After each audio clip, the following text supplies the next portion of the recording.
The Indian Ministry of Defence is all set to finalise a deal to purchase weapons package for the MH-60 Romeo multirole helicopters of the Indian Navy. The package includes the Hellfire missiles and Mark 54 anti-submarine torpedoes.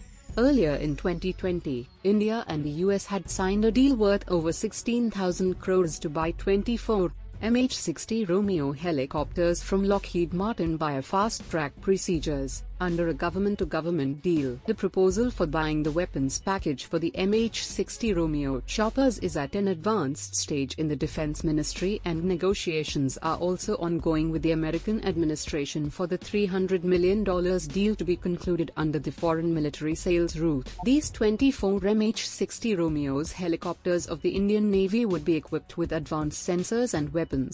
The MH-60 helicopters will going to replace the Sea King helicopters of the Indian Navy, which are going to get retire from the service in coming few years.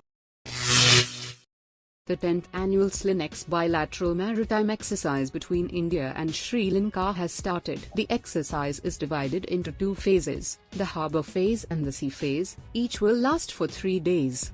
The Indian Navy is represented by INS Hilton and INS Sarvitri, while the Sri Lankan Navy is represented by SLNS Vijayabahu and SLNS Samudra.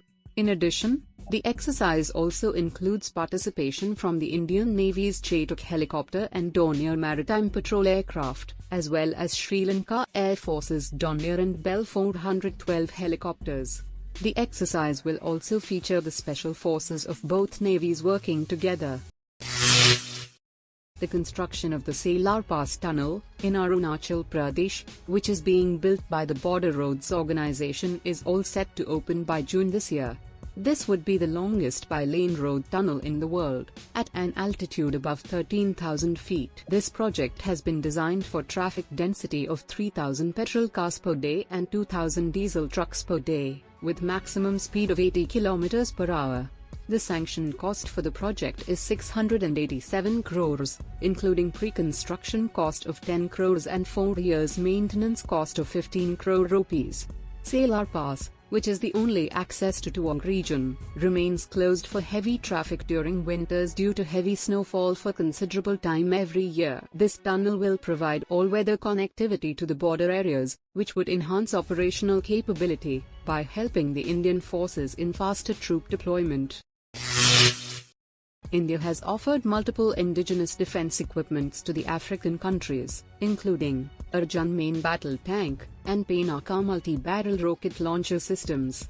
Multiple African countries are interested to procure Indian defense equipments, especially armored vehicles and specific air defense systems.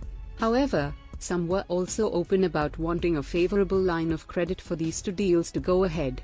India and the African nations last month also conducted a joint army exercise known as the Africa-India Field Training Exercise, where majority of the equipment used was of Indian origin, including unmanned bomb disposal vehicles, load-carrying vehicles and various drones.